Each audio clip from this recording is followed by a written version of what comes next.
Welcome to Study with the Best, the magazine show that's all about CUNY. I'm Tina Beth Pena. On today's show, we'll visit with a couple who became famous at the young age of 90.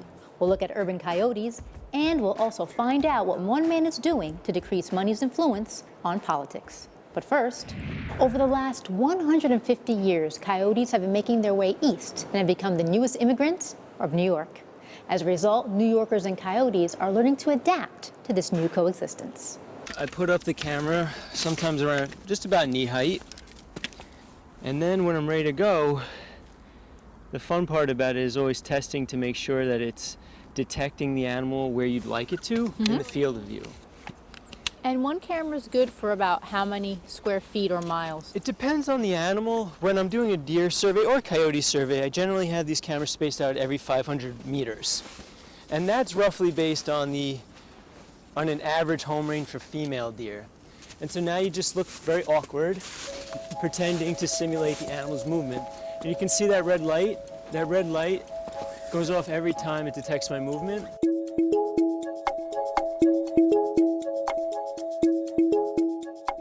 So I've been working on coyotes in New York City since about 2011. And the reason that started was basically coyotes are new to New York. This is just basically the end of a journey. So coyotes over the last 200 years have been moving east from their ancestral lands of west of the Mississippi. They're traditionally a plains species. But over the last 150, 200 years, they've been moving their way east, largely in response to the fact that there is no other top predator in the Northeast. We used to have cougars, or mountain lions. We used to have the eastern wolf, and because of us, we don't have those anymore. So nature really does abhor a vacuum. Now, how many coyotes are there in the city? What we can tell you is that the Bronx is where you find the most stable coyote population. Some you hear about on TV, some you don't. Something you don't see every day here in New York City, a coyote in a city park. It was spotted running around Crotona Park in the Bronx, and that is where police captured the animal. We have been able to document breeding in the north part of the Bronx, where we have the largest parks, and also a little bit in more of the suburban areas on the border of the Hudson River. Queens, I can tell you how many we have, and it's one.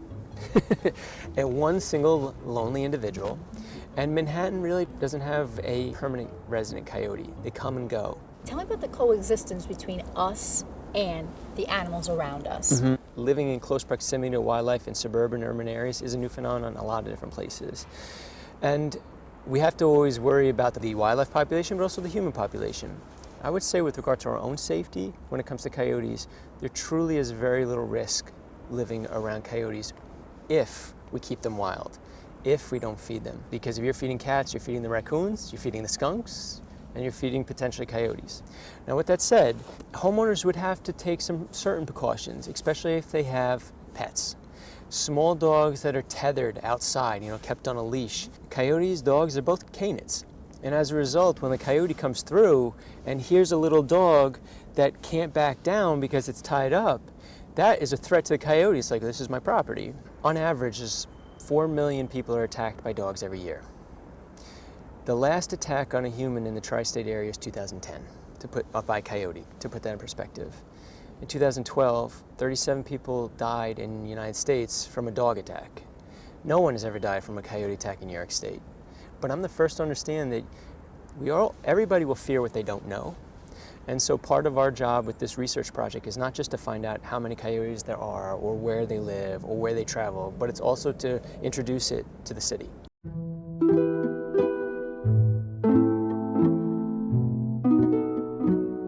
Coyotes are territorial. So once a family unit sets up shop and has its kind of little area it calls home, it really doesn't like other coyotes moving into that home.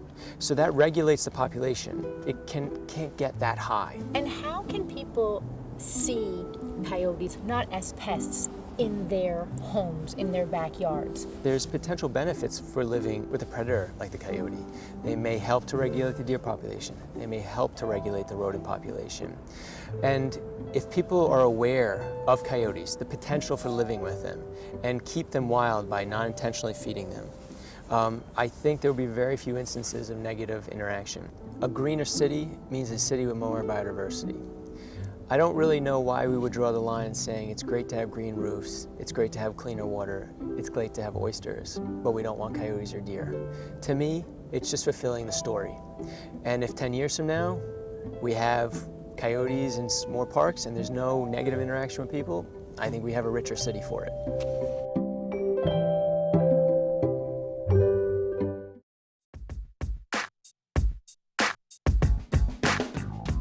What do General Colin L. Powell, Congresswoman Shirley Chisholm, and actress Ruby Dee have in common?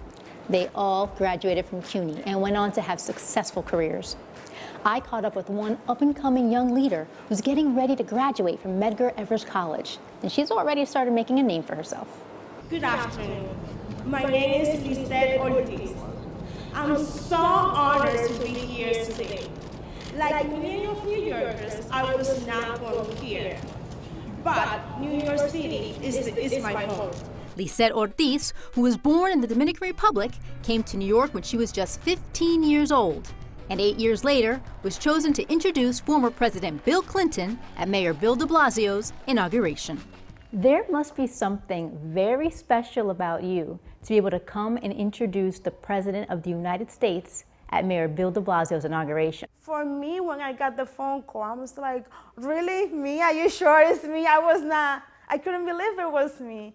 But all I know, I don't know what's so special about me, but I know that I'm just trying to be myself, work hard, and always give my best in everything that I do. And I'm grateful that other people can see that and appreciate that. The 23-year-old senior, who's majoring in public administration at Medgar Evers, will be the first in her family to graduate from college. And I'm grateful that I'm part of Medgar Evers College because there is this community center. They care about the student. Everybody knows you. Everybody cares about you. Now that I'm in college, so many great opportunities like the New York Needs You Fellowship, which is a program that really changed my life. It's a career and professional development in CUNY that works with first-generation college students. And they have a strong mentorship support. She's, to me, the archetype of what a Medgar Evers College graduate should be and should look like. Right now, I think her biggest issue is what to do next, not what should I do, or I don't know what my passions are, I don't know what to do. She has so many options before her. As a member of the Latino Leadership Institute, Lisette has already put her public administration major to good use, with internships at the Bronx Borough President's Office, the Kings County DA's office, and as a member of the prestigious Model New York State Senate, where then New York City Public Advocate Bill de Blasio gave a speech. You are in a position at this point in your lives to shape that debate, to shape the outcomes now, and then build upon them for the future. I'm a public administration student, and in the classroom we learn about government, legislation, how government operates, but we don't really have hands-on experience. So being able to do the CUNY Model Senate really helped me, shape me to really understand how government works. And at the end of the day, you need to be able to negotiate and compromise. I think that's one of the most key parts in being in government. Lisette's dad, who was in the Air Force in the Dominican Republic, would have been proud to see his youngest daughter have the opportunity to understand how the U.S. government works. My family are very proud, but my father, he passed away. So every time something great happens to me, although I'm very happy, I feel like that part is missing, but my family has been very supportive. I know my mom is really proud. Where do you see yourself 10 years from now? I think a policy degree would definitely help me to transform people's lives and bring better education, better housing, so that other people can move forward and have a better future. Do you think you're going to do that here, or do you think you'd bring that back to the Dominican Republic? I really don't know, but for now I will stay here. But of course, there are different ways that, although I may not be in the Dominican Republic, but there is the UN and there are different international organizations that you can work in collaboration and at the same time bring all those ideas to other countries as well. Any advice that you would give to a little girl in El Capital to have the same éxito that you're having right now? Believe in yourself, and even though living in the Dominican Republic, you may be exposed to a lot of things, just know that if you work hard and you believe in yourself, and if you are around by really great people who care about you, you can do great things. Bill Clinton, el presidente del mundo. How does it feel to become an overnight celebrity at the tender age of 90? We visited one couple whose Swiffer commercial has made them famous.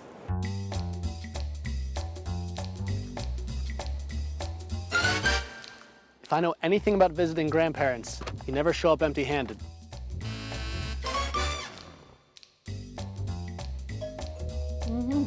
Let's welcome him in. Okay, here we go. Hello, how are you? How good to see you. Good Come to see on you in. as well. Come in. The house. Oh, thank you for bringing cake for us. Of course. Indeed. Always bring some cake. Okay, we'll supply the coffee.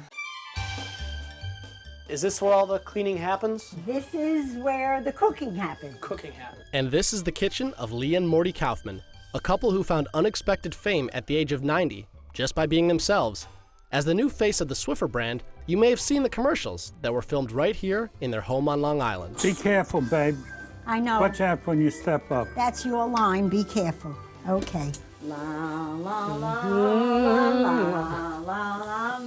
Daddy. I have to say that it almost feels like my own grandparents' house here, and I'm afraid to touch anything. I'm going to break something. No, nothing No. is breakable here. Nothing anymore. Everything that could be broken has been broken. That's right, Morty. That's really very true. How did it come about that you became celebrities? It's an accident, the whole thing. From Valley Stream, New York, please welcome Lee and Morty Kaufman.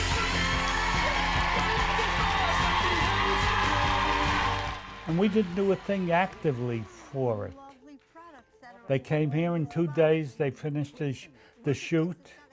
Yes, we did a lot in the kitchen, though. We danced in the kitchen. Yeah, we danced in the kitchen, we sat around here. Sang. I'm in love with you. Me too. What was it like being on the Ellen Show? She's a lovely lady. She was charming and lovely. And her personality is charming, It's outgoing. friendly.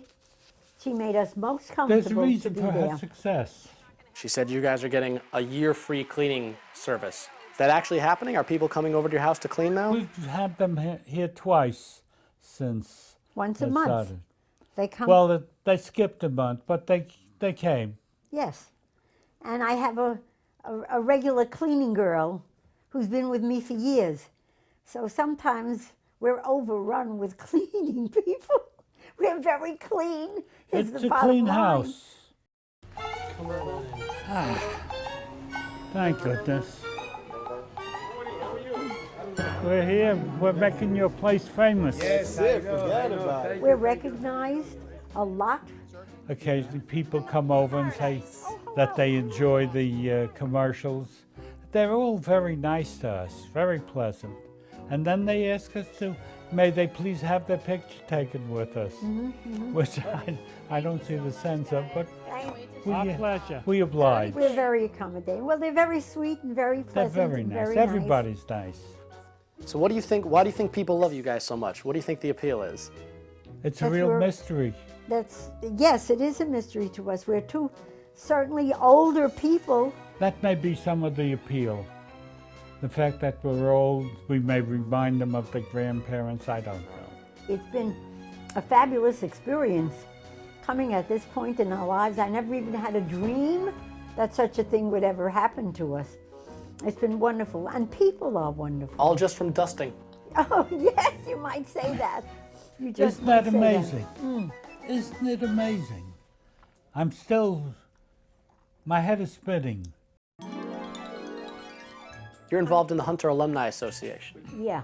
Yeah, she's a floating vice president. I don't know what that means, but she's a floating vice president. So talk me through the timeline. You started college and then stopped for a while and then started again. How did that Well, the happen? war got in the way. I had a young family. I chose to travel on the subway to the Bronx buildings of Hunter College and did all my homework on the train. I showed you a letter that we just got from the president of Hunter College. Dear Lee and Morty, on behalf of Hunter College, I wanted to congratulate you on your recent success as the very popular New Faces of Swiffer. It was wonderful to read about your touching story and to follow your unexpected journey as TV stars. So you guys have had each other now for 44 years. What advice do you have for someone in their 20s who's at zero, doesn't have anybody right now? We support each other. In other words, if I feel inadequate, I feel better when she comes and helps me. The same way as I'll help her. I'll warn her to hold on, be careful, because I'm dependent on her, and she's dependent on me. That's what it has come down to. I try to keep her happy where possible. He's very good at that. I'm very happy. It works well. It's been a wonderful marriage. No problems. The 2014 Academy Awards takes place on March 2nd. Last year's Best Picture Oscar went to Argo, a thriller based on a true story. In 2013, we interviewed one man who survived the horrifying real-life ordeal. Let's take another look at his story of the torture, the captivity, and the cocktails. I'm Barry Mitchell. The movie Argo was directed by and stars Ben Affleck. Based on the 1979 Iran hostage crisis, it's been garnering rave reviews. The problem with the film is that it's too casual. It was made funny, never had any relevance to the real Iran hostage crisis. Meet Barry Rosen, Brooklyn College alumnus and Executive Director of Public and External Affairs at CUNY's Borough of Manhattan Community College. Why is he uniquely qualified to comment on Argo? I'm qualified to give this review because I was one of the hostages taken in 1979, one of the 52 American hostages. From 1979 to 1981, the Iran hostage crisis dominated the headlines. For most Americans, the Ayatollah Khomeini, leader of the Islamist Iranian Revolution, was evil incarnate. The hostage crisis began November 4th, 1979, when militant Iranian students stormed the U.S. Embassy in Tehran, protesting the United States' failure to hand over their deposed monarch, the Shah of Iran, for trial. These students were what I would call part-time students. They were ideologically motivated for revolution and less motivated to go to school.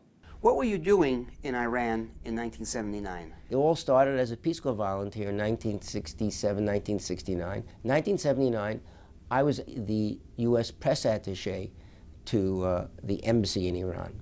And that meant that my wife had to stay back home and my kids had to stay back home. The 6 embassy employees portrayed in Argo had their own harrowing experience. But they managed to flee the American embassy during the early moments of the takeover and hide out with the Canadian ambassador until they were smuggled out of the country. As opposed to me, I was kept for full 444 days under blindfolds, mock executions. We were always threatened for our life all the time. Rosen's captors wanted him to sign a document saying he was spying for the United States. So there I am in this place. I'm blindfolded. I'm walked down a staircase, marble staircase, and I'm led into this wild scene of 6 Iranians in black uniforms, automatic weapons in their hand. They shoved me into a seat, and I was facing this other person who was in a black hood, and he said to me, sign this, in Farsi, sign this, I'll give you 10 seconds. If you don't sign it, I'm going to shoot you. So there I am, 10, 9. And you believed him? Absolutely, and the clock started to tick. And I'm going through, this may sound impossible, I'm going through many, many decisions in my mind right now. And one decision was, if I sign this, will I be considered a traitor? And the other thing is, I have a family, I want to live. So as we got to nearly 3 or 2 or 1, I said, okay, I'll sign it. I signed it, and I was very, very depressed about signing it. I just felt that I was not being loyal to my country. To this day, Rosen suffers the ill effects of his captivity 34 years ago. But I have mental trauma that comes out in a physical form. I do have PTSD, I have high anxiety, and lately, in the last 3-4 months, panic attacks. By the fall of 1980, Iran had gone to war with Iraq. For Iran, the hostages were now a liability. So after 444 days in captivity, Barry Rosen and the others were heading home. We were no longer a piece of goods that was really good for Iran. We were actually a piece of goods that they wanted to get rid of. Believe me, when they spat on us as we left the bus to get onto Algiers air, leaving Iran, I was still frightened that I would die at any moment. For me, the person who was taken in 1979 is not the same person. I can observe what went on in 1979 as a scholar of what went on. Maybe that's a way of coping. I think it is a way of coping. I'm very much invested in Iranian history. And that's why in 1998, 17 years after his release, Barry Rosen, his wife and daughter, met face-to-face with one of his captors in a meeting arranged by UNICEF and an American human rights organization. This time he stayed in a hotel. In 1998, I met with Abbas Abdi, who was actually the chief strategist of the takeover of the U.S. Embassy. I met him in Paris, 1998, attempting to talk to him about improving U.S.-Iran relations. In fact, Abdi did say to me that he apologized, and he apologized to my wife and my daughter. He wasn't regretful at all about taking hostages, but he was regretful that he had made life miserable for my family. One funny thing that I thought happened during this meeting was to show how the Iranians feel about the life they're living in. Several of his comrades, who were doctors, musicians, his friends, came along too. So we went off to see Versailles on a trip. And two of these people said to me, you know, it's good to be a king. It's good to be? Good to be a king. Yeah. Living this high life, not bad. Several of Abdi's comrades would come into my room and ask me, how do I mix drinks? They had a refrigerator full of drinks, but they wanted to know how to mix them. You need to pitch this to Ben Affleck for the sequel to Argo. You're a fascinating guy with a very interesting story. CUNY's own Barry Rosen, thanks so much for talking with us. You're welcome. And you're watching Study with the Best.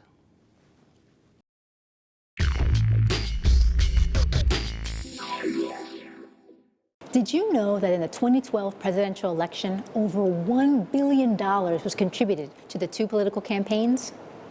Money is a key factor in elections, but one man has made it his quest to loosen money's influence on politics.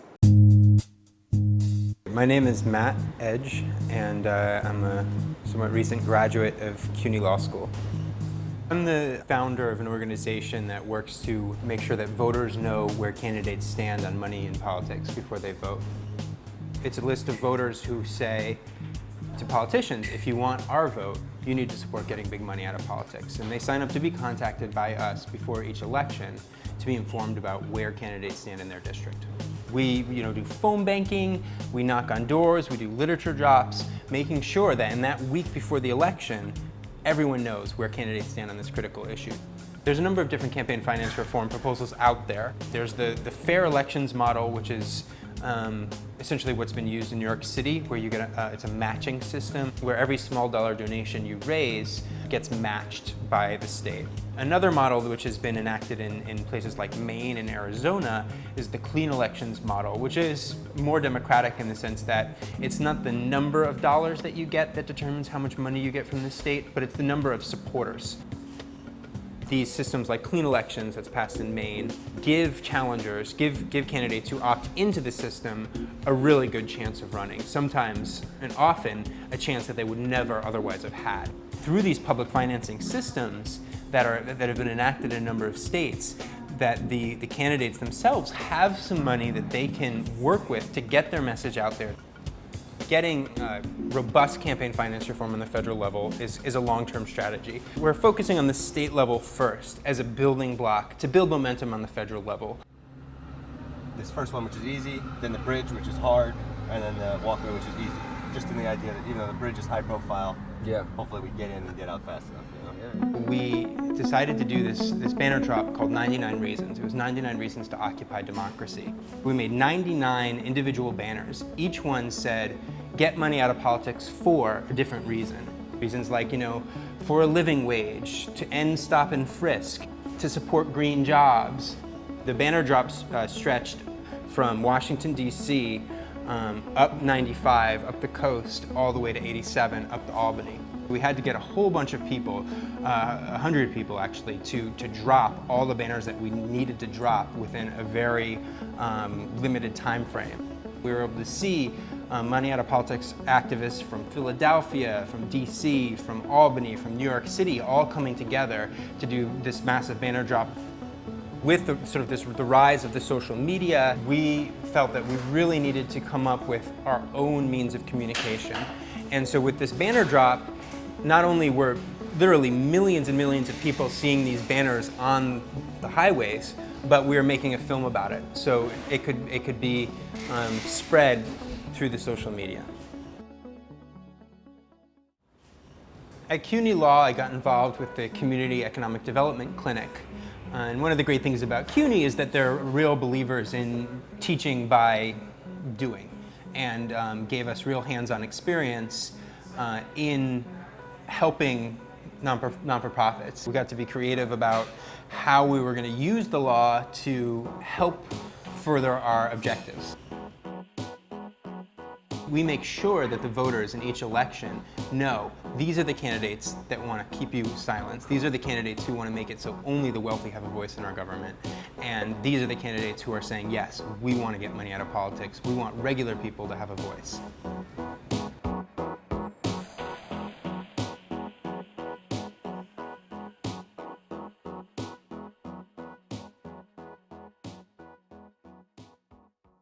That's our show for today. For more information on what you just saw, log on to our website at cuny.tv, or you can Facebook and tweet us. Thanks for watching. See you next time. Bye.